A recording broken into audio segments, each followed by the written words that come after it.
Case KTR గారు ఈ car race విషయంలో ఇరుక్కున్నారు కేసు ఇష్యూలో. సో అది నిజంగానే ఆయన చేశారంటారా, లేదంటే ఇరికిచ్చారంటారా? అది బహిరంగ కనపడుతుంది కదా. ఇప్పుడు ఆయన ఒక శాఖకు మంత్రి. ఈ ఫార్ములా రేసుకు సంబంధించిన వ్యవహారం ఆయన శాఖ కిందకే వస్తుంది. వచ్చినప్పుడు ఇక్కడ 2-3 తప్పులు అయితే కనపడుతున్నాయి.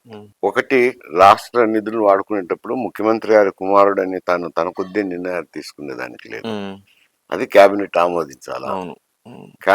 ఆమోదించాలా. నిధులు విడుదల చేయాలంటే ఆర్థిక శాఖ కూడా ఆమోద ముద్ర వేయాలా.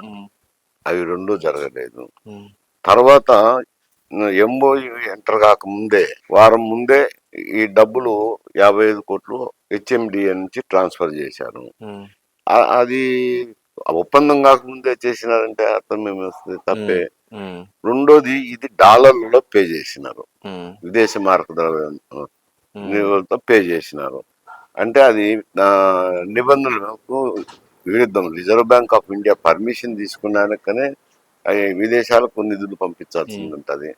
ఆ నిబంధన కింద ఈడీ కూడా ఎంక్వైరీ చేస్తున్నారు కేంద్ర ప్రభుత్వం. మూడోది, ఇక్కడ ఏసీబీ వేసినారు, వాళ్ళు ఎంక్వైరీ చేస్తున్నారు. ఇప్పుడు ఈ నిధులు ఎక్కడికి పోయినాయి అనేది, ఏది 55 కోట్లు అయితే పే చేసింటారో, డబ్బులు పే చేసింటారో అవి ఎక్కడికి మళ్ళీనాయి. ఇందులో పార్ట్నర్ గా ఉన్న ఎస్ జెన్కో గ్రీన్కో వారికి సంబంధించిన భాగస్వామి. వాళ్ళు మరి విచారించినప్పుడు మేము ఏదన్నా ఆదాయం సంపాదించుకోవచ్చునని పోయినాము, ఆదాయం రాలేదు కాబట్టి సాధించుకున్నాము, విరమించుకున్నాము అని చెప్పినారు. విరమించుకున్నప్పుడు టిఆర్ఎస్ పార్టీ బాండ్లు కొన్నారు కదా, ఎన్నికల బాండ్లు అయితే కొన్నారు. కొన్నారు అని అంటే ఏదో లబ్ధి వచ్చింటేనే కదా కొనేది. మరి ఇవన్నీ ఇన్వెస్టిగేషన్ జరగాల. ఇప్పుడు నిబంధనలు అయితే అతిక్రమించినారనేది బాహటంగా వాళ్ళే ఒప్పుకుంటున్నారు. అందరికీ తెలిసిందే, పత్రికల్లో వచ్చినాయి. ఈ నిబంధనలు పాటించాలి ఎవరైనా అని. పాటించకపోతే అది శిక్షార్హమే అవుతుంది. దానికి తోడు ఇప్పుడు ఎన్ ప్రోడక్ట్ ఎక్కడ పోయింది అనేది ఇన్వెస్టిగేషన్ జరుగుతుంది. అది ఇన్వెస్టిగేషన్ లో తేలినప్పుడు తప్పకుండా దోషి అవుతాడు కదా. ఎన్ని కోట్లు స్కామ్ జరిగే అవకాశం ఉంటారు? కోట్ల స్కామ్ అనేది అది ఇన్వెస్టిగేషన్ లో తేలాల్సిందే.